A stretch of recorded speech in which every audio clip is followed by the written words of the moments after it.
कोई भी दुख ऐसा नहीं जो सह करके अपने आराध्य देव को न प्राप्त करे। आराध्य देव की प्राप्ति के लिए संघर्ष सहना अत्यंत आवश्यक है। कष्ट सहना, जो अंदर जलन हो रही, जो विकारों की जलन हो रही, सहो भाई, इनकी पूर्ति से कुछ नहीं होगा। इनको से एक बार लड़ जाओ, एक बार निकल जाओ तो जन्म जन्म की लड़ाई जीत जाओगे।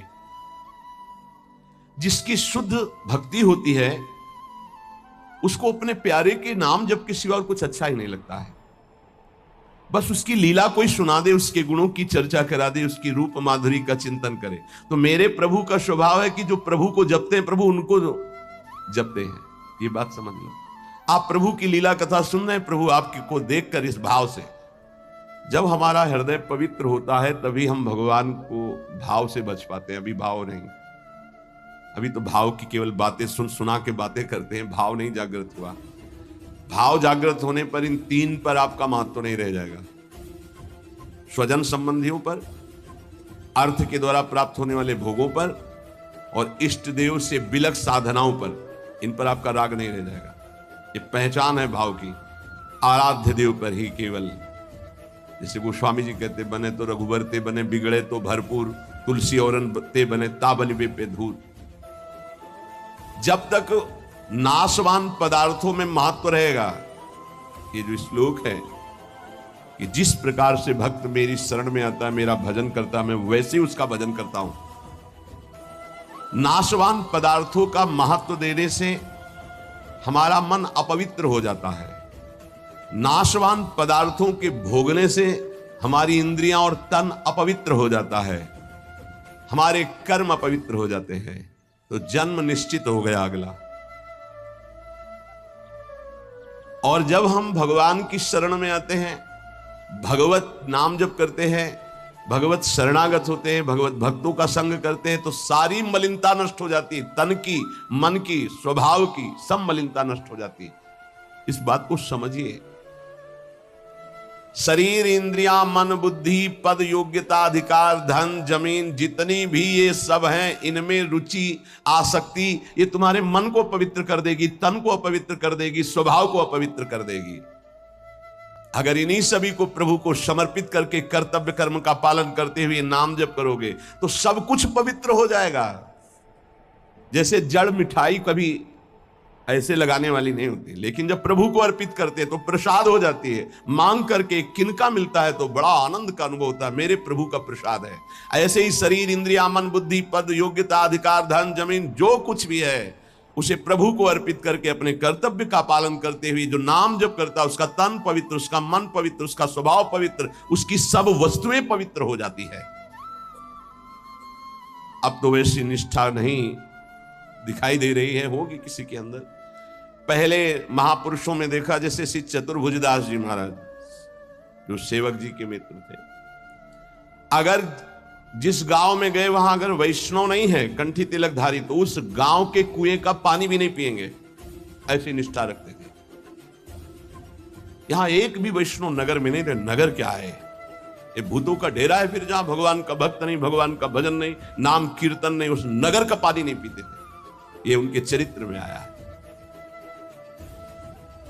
बहुत पवित्रता का निर्वाह महापुरुष जन भजन के लिए करते थे। गले में कंठी नहीं, मस्तक पे तिलक नहीं, तो हाथ से पानी पीने की रुचि नहीं। ऐसी निष्ठा, निष्ठा में ही तो सब। इसी निष्ठा का प्रभाव दैवी शक्ति को भी परास्त कर दिया।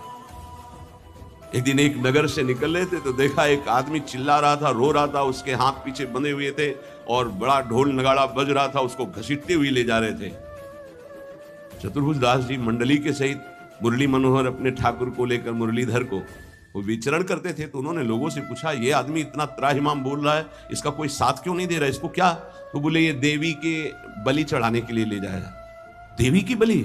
कहाँ है मंदिर? गांव के बाहर है। वाह, पहले उसको रुकवा दिया।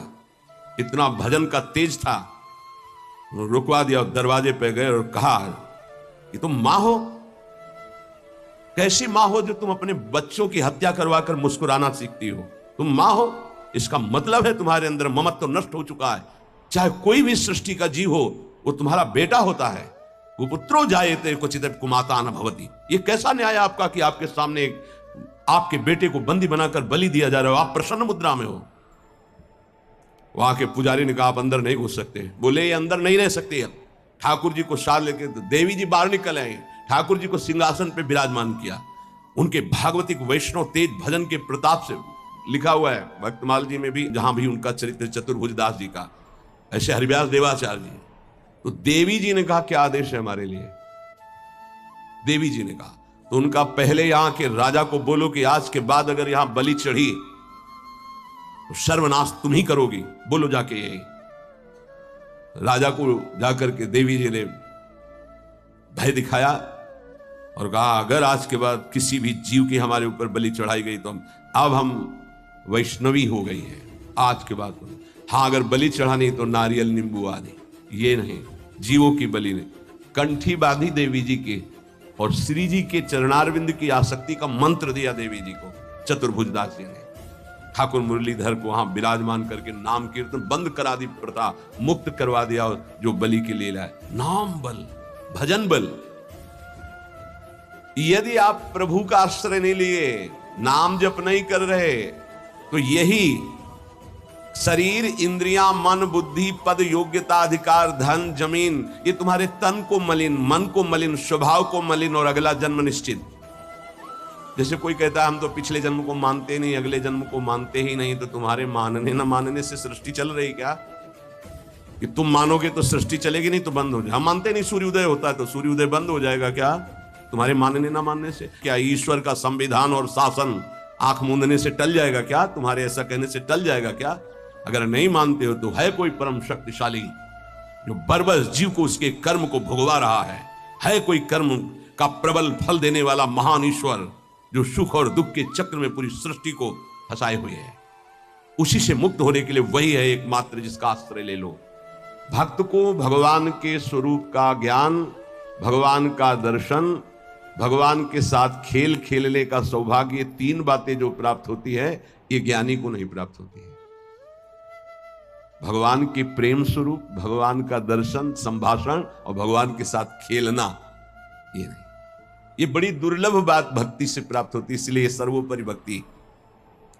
जो भगवत परायण भक्त है उसमें शरीर और संसार की आसक्ति नहीं रहती। देख लो, शरीर और संसार की आसक्ति नहीं रहती। इस भगवत परायणता के लिए हठ पूर्वक बहुत नाम जपा जाए तब ये जागृत होती भगवत परायणता। हठ पूर्वक शब्द आया है। हठ पूर्वक हमको नाम जप करना बहुत कठिन है। नाम जप करना, बातें बना लेना अलग बात है, नाम जप करना बहुत कठिन है। अगर नाम जप हठ पूर्वक करोगे तो संसार शरीर की आसक्ति नष्ट हो जाएगी, भगवत परायण हो जाओगे, भगवान के तत्व का ज्ञान हो जाएगा, भगवान से प्रेम हो जाएगा, भगवान का साक्षात्कार हो जाएगा, भगवान से वार्ता होगी, भगवान के साथ खेलोगे। जब भगवत परायणता जागृत होती है तो कुत्ता, गधा, चांडाल जहां दृष्टि जाती वहां श्री कृष्ण दिखाई देते हैं। विद्या विनय संपन्ने ब्राह्मणे गवि हस्तनी स्वनी चय सुपाके चा पंडिता समदर्शिना, ये तत्वबोध हो जाता है भक्त को,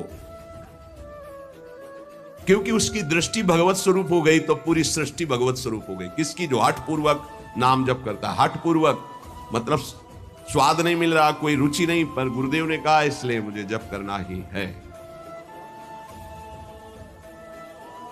जब बिना किसी प्रयास के भगवत स्मरण चलने लगे, बिना कोई अटकल लगाए कि अरे सब में भगवान है और भगवान दिखने लगे, तो समझ लेना चाहिए कि अब हमारा कार्य पूरा हो गया है।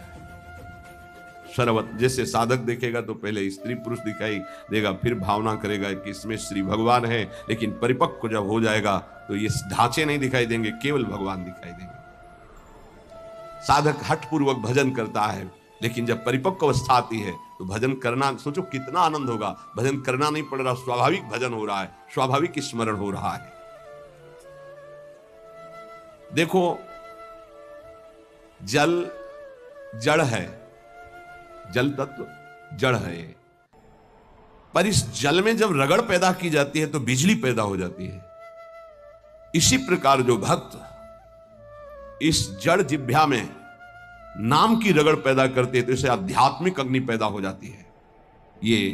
यही सब पापों को भस्म करके, संचित कर्म को भस्म करके ये भगवत प्राप्ति कराती है, ये समस्त विकारों पर विजय प्राप्त कराती है। जड़ जिह्वा पे। जैसे बिजली घर्षण के द्वारा पैदा होती जल में, जल का परस्पर घर्षण होता है, उससे बिजली पैदा हो जाती है। ऐसे जिह्वा और नाम का घर्षण होता है तो एक आध्यात्मिक शक्ति पैदा होती है जो समस्त कामनाओं पर विजय प्राप्त कराती है, जो माया को पराजित करके भगवत साक्षात्कार कराती है। पकड़ो भाई, बात को पकड़ो। हमारा मन जो चाहता हो करवा लेता, हमें सामर्थ्य नहीं, वो सामर्थ्य नहीं। देखो ना बिजली कहां पैदा हुई हो, कहां तक प्रकाश कर रही है। ये बिजली पैदा होने का स्थान थोड़ी है, बिजली तो कहीं और पैदा हुई, लेकिन एक संबंध के कारण वो यहां भी प्रकाशित हो रही है। क्रम से संबंध है तो यहां प्रकाशित हो रही है।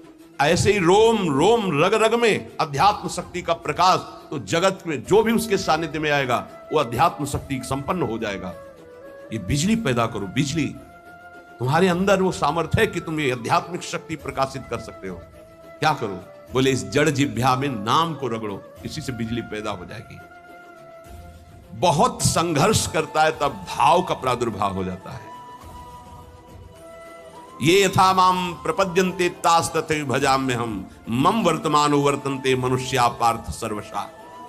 भक्त भगवान की जिस भाव से, जिस संबंध से उपासना करता है, भगवान वैसा ही दर्शन देते हैं। देख लो, जब जहां जैसा भक्तों ने भाव किया, भगवान वैसी ही लीला की। ऐश्वर्य भाव रखोगे तो ऐश्वर्य दिखाई देंगे, माधुर्य भाव रखोगे तो माधुर्य दिखाई देंगे। भगवान उसी प्रकार से भक्त के अनुभव में आते हैं जो जैसा भगवान के प्रति भाव रखता है। कोई भक्त भगवान को अपना गुरु मानता है तो भगवान श्रेष्ठ गुरु रूप में आ जाते हैं। अगर कोई भगवान को शिष्य मानता है, ऐसे संत महात्मा जन जो भगवान को शिष्य मानते हैं, तो भगवान एक श्रेष्ठ शिष्य बन जाते हैं। देखो संदीपनी जी के शिष्य बने, विश्वामित्र जी के चरण चापे, वशिष्ठ जी के समीप बैठकर शिष्यत्व स्वीकार कर योग वासिष्ठ का प्रवचन सुना। यदि भगवान को माता माना जाए तो भगवान माता रूप में अनुभव देते हैं। भगवान को पिता माना जाए तो भगवान पिता रूप में अनुभव देते हैं। भगवान को पुत्र माना जाए तो भगवान पुत्र रूप में अनुभव। देखो, एक दिन देवर्षि नारद जी दर्शन करने गए नंद महल में, तो देखा मोटी डेहरी बाबा की डेहरी, तो उसको लालजू महाराज लांघना चाहते थे, दरवाजे के बाहर खेलने जाना चाहते थे।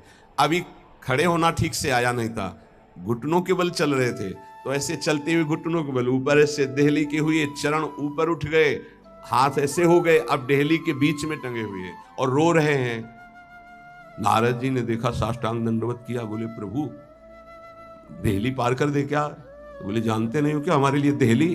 उन्हें बोले जानते हैं प्रभु, वामन अवतार में एक चरण बढ़ाया था तो ब्रह्मलोक तक गया था। तो बोले तुम जानते हो ना, ये तुम्हारे लिए लीला नहीं है, मुझे पुत्र भाव से उन लोगों ने भजा है तो उनकी सुख के लिए मैं लीला कर रहा हूं। चलो बीड़ा लो और दूर खड़े होकर के दर्शन करो। रोने, मैया मैया मैया भागती हुई आई, अरे मेरे लाला, उठाया गोद में और दासियों को डांट रही, तुम लोग ध्यान नहीं देते, देखो लाला मेरा कष्ट। मैया गोद। अगर कोई मुझे पुत्र मानता, देखो जगत को एक क्षण में रचने वाले पिता, उनको पुत्र माना तो घुटनों के बल भक्त के आंगन में चल रहे हैं। जगत का भरण पोषण करने वाले प्रभु का भरण पोषण यशोदा मैया के वक्षा स्थल के दुग्ध से होता है। कैसा भाव का खेल है। ये बड़ा सुंदर स्वरूप है। जब यशोदा मैया छड़ी लेकर, बहुत उपद्रवी हो गया है, हल्लू महाराज ने देखा आज तो पिटेंगे, मैया आवेश में है, ऐसे दोनों हाथ से ऐसे, तो पूरा काजल गाल में, कितनी सुंदर शोभा, विशाल नेत्र है ना, एक बूंद आंसू नहीं, और रोते जा रहे, मैया की तरफ भयचकित देख रहे हैं, दया आ जाए छड़ी ना। कौन है? भ्रकुट टेढ़ी कर दे तो भय को भी भयभीत कर देने वाले प्रभु। ये देखो भाव देश का स्वरूप देखो। अरे छठी के दिन इतनी विशाल पूतना को भी, तो इनके लिए कोई भय है क्या? लेकिन भाव का देखो खेल। मैया ने पुत्र माना तो प्रभु वैसे लीला दर्शा रहे हैं। अरे और तो और बात जाने दो, यदि भगवान को नौकर मान लो तो वो नौकर भी बताते हैं। वो कह रहे हैं कि नौकर बनू हजार। कैसे? त्रिलोचन जी के यहाँ, एकनाथ जी के यहाँ श्रीखंडिया के रूप में, माधवदास बाबा के यहाँ स्वयं जगन्नाथ जी सेवक ही बने हुए तो लगे ही। ये ऐसे भगवान से यदि अपनापन करके कोई भाव कर लो, वो आपको अनुभव कराए। सच्ची कहते तुम पहचान नहीं पा रहे, रोज तुमसे मिलता है वो, हर क्षण तुमको देखता है क्योंकि तुम भक्त हो उनके, लेकिन तुम्हारे अंदर वो दृष्टि नहीं है इसलिए नहीं देख पाते। तो रोज मिलता है छलिया, वो रोज मिलता है वेश बदल कर। इसीलिए हर समय सावधान रहो, पता नहीं किस रूप में मेरा प्रीतम आकर के कहीं चूक ना हो जाए। त्रिलोचन जी के हृदय में था कोई ऐसा साधु सेवी मिले, क्योंकि मुझे इतना समय नहीं मिलता कि मैं संतों के पास बैठूं, उनके मन की बात पूछूं, फिर वैसा उनकी सेवा करूं। व्यवस्था सब हो जाएगी, कोई ऐसा नौकर में भक्त के अंदर की कोई भी इच्छा भगवान अधूरी नहीं छोड़ते। मुझे कोई नौकर रख ले, 14 वर्ष की अवस्था, नव किशोर अवस्था, मलिन वस्त्र धारण किए हुए, फटे पुराने ऐसे जैसे नौकर धारण करते हैं, सामने से निकले। और जगह बोलते जाके नहीं, केवल त्रिलोचन जी के दरवाजे में बोल सकते हैं ये कि मुझे नौकर रख ले, और किसी की हिम्मत ही नहीं, ब्रह्मा की भी हिम्मत नहीं, ब्रह्मा की भी हिम्मत नहीं कि इनकी तरफ ऐसे भाव से दे, ये भक्तों का खेल है। त्रिलोचन जी आओ आओ, हमें तो जरूरत है एक नौकर की, बस संत सेवा करवाने के लिए। आप क्या कर लेते हो? बोले बचपन से अनाथ हूं, मेरा कोई है नहीं, न माता न पिता न परिवार। तो झूठ भी नहीं बोल रहे, इनका कोई है ही नहीं, यही सब है, तो इनका कौन है? बड़ा विचित्र खेल। भगवान शंकर का ब्याह हो रहा है, साखोच्चार बुलवाया जाता है, पीढ़ी के कुल परंपरागत। कहा गया हाँ आप अपने पिता का नाम लीजिए। भगवान शंकर ने कहा हम किसका नाम ले पिता के रूप में? चलो, ब्रह्मा जी की भ्रकुटी से रुद्रावतार होता है, उनका ब्रह्मा जी पिता ब्रह्मा और पितामह अभेद है हरि और हर। पर चलो, भगवान हरि की नाभि कमल से ब्रह्मा जी की भ्रकुटी से रुद्रावतार, तो कहा हरि। प्रपितामह बोले शंकर। बाप बाबा के बाप बाबा है, उनके आगे कोई है नहीं तो क्या? बोलो प्रपितामह में शंकर को बोलो। नहीं, वो तो पहले बुलवाया है ना आपने, तो बोले पहले भी हमें, बाद में भी हमें, बीच में भी हमें। ये हैं इनका, तो इनकी हर बात सत्य होती है। कह रहे हैं कि मैं अनाथ हूं, क्यों? ये सबके दीनानाथ हैं, इनका नाथ कौन हो सकता है? मेरे परिवार में कोई नहीं है, क्योंकि यही सबके परिवार है, इनका परिवार का चराचर जगत वही खुद बने हुए हैं। मेरे माता पिता ने, क्योंकि सबके माता पिता है। अच्छा, तो बचपन से हमको सेवा में बड़ी प्रवीणता है, हर कला हमको आती, पर साधु सेवा विशेष समय रुचिकर है। अच्छा, तो तुम भोजन बना लेते हो? बोले एक बार बनवा दो, अगर संत अंगुली न चाटे तो बताना, इतना सुंदर। फीस क्या लेंगे? पेमेंट क्या है आपकी? पेमेंट पैसे तो लेते नहीं, हमारी रुचि नहीं रहती पैसे। लक्ष्मी जी चरण चापती, भगवान उधर नहीं दे। नहीं तो आप कुछ तो होगी। बोले हाँ, थोड़ा भोजन ज्यादा पाते हैं, जितना हम भोजन पाएंगे तुम्हारी पत्नी पीसेगी, उसी के हाथ का पिसा पाएंगे, वही हमारे लिए बनाएगी, और 1000 संत आ जाएंगे, उनकी व्यवस्था हम करेंगे, तुम निश्चिंत रहो, कभी शिकायत नहीं मिलेगी। पत्नी से कहा समस्या का समाधान तुम ही हो। तो उनका कितना? आधा किलो आटे की रोटी पाएंगे। तो उनका इस भूल में मत रहना, अगर हम भरपेट पाएंगे तो 3-4 किलो तक पहुंच सकता है, हमें पीसना पड़ेगा। बोले शर्त है, अगर इतना कर सकती हो तो। और कभी किसी से कहोगी नहीं, अगर कह दिया तो फिर मैं नौकरी में नहीं रहूंगा। त्रिलोचन जी ने पत्नी से कहा बहुत सेवा की भावना हमारे अंदर थी, ये पुष्ट हो जाएगी इससे, तुम इतना स्वीकार कर लो। ठीक है, दोनों टाइम का भोजन हम बना के पीस के तुम्हें पवाएंगी, और तुम संत सेवा। भगवान जैसे किसी के मन में चल रहा है कि आज बढ़िया कढ़ी बनती है ऐसी ऐसी, तो भगवान वैसे ही बना के सबकी सेवा में रत। अब तो वहां संत समाज आती, खूब नाम कीर्तन, खूब कथा। त्रिलोचन जी निहाल हो गए कि मुझे, और नाम पूछा तुम्हारा नाम क्या है? तो बोले अंतर्यामी। अंतर्यामी, जब से अंतर्यामी ये सेवक पधारा, तब से जो संत सेवा हुई, मन नाच पड़ा। भगवान को बार बार धन्यवाद देते, प्रभु ऐसा सेवक भेज दिया। ये नहीं समझ पा रहे थे कि जिनको धन्यवाद दे रहे वही है ये। अब सुबह का पीसना 10 बजे तक पीस कर बना के खवाया, बर्तन मांजा, शाम के फिर पीसने का नंबर, क्योंकि उतना ही पाना है। वर्ष भर हो गया, कहीं जाने को नहीं मिला।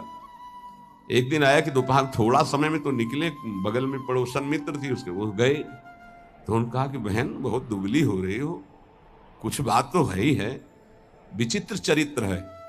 वो यही कहेंगे, कहना नहीं किसी से, पूरी बात ऐसे फैल जाएगी, क्योंकि महाराज ये स्वभाव रखा गया है महाराज युधिष्ठिर जी ने ये शाप दे दिया था। जब सबको अर्घ दान दिया जा रहा था तो माता कुंती ने कहा कि बेटा कर्ण को भी अर्घ दान दे दीजिए, जो पित्त तर्पण आदि के मंत्रों द्वारा, तो उनका उसके कारण ही पूरे वंश का कौरवों के विनाश हो गया। अगर वो साथ ना देता तो कभी हमसे युद्ध ही नहीं होता।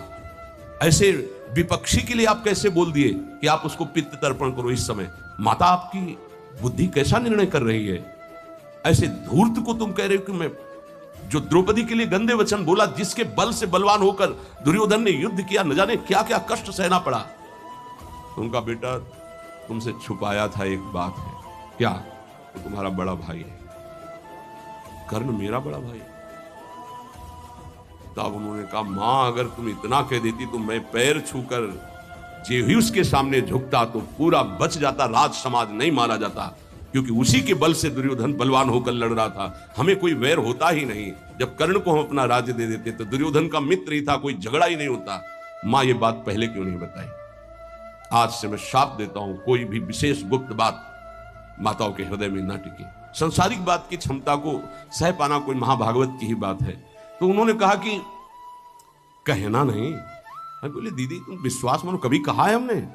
बोले एक नौकर आया है, बस कहना नहीं। बोले नहीं, किसी से एक नौकर आया है, वो बहुत सेवा करता है पर खाता बहुत है, और उसको बना बना के हम ही को खवाना होता है, इसलिए हम दुबली भी हो गए, तुमसे मिलने भी नहीं आ पाए। लेकिन कहना नहीं, वो चला जाएगा। जब लौट के आई तो वहां नहीं थे अंतर्यामी भगवान ने। त्रिलोचन जी तो हाँ अंतर्यामी कहाँ गए? खूब ढूंढा, नहीं मिले, बहुत विकल होके रो रहे थे। उसी समय उसी रूप में भगवान प्रकट हुए।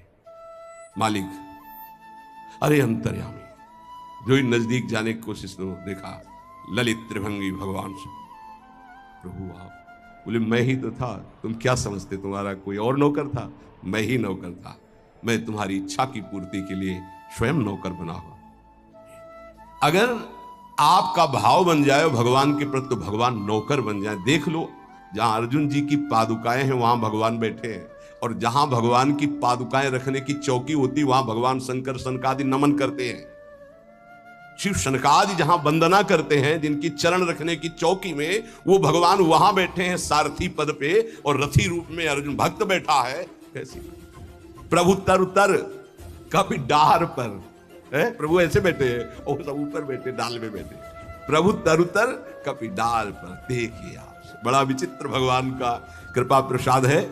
जो भगवान को दोस्त मानता है तो भगवान दोस्त बन जाते हैं। जो भगवान के लिए जितना व्याकुल होता है भगवान उसके लिए उतना व्याकुल होते हैं। भगवान भक्त के बिना तभी नहीं रहते जब भक्त भगवान के बिना नहीं रह सकता। ये ध्यान रखना। आप जी रहे हो अच्छे से, वो छुपे हुए हैं। जिस दिन आप व्याकुल हो जाओगे वो छुप नहीं पाएंगे। वो बड़े प्रेमी है, तत्काल आपका साक्षात्कार हो जाएगा।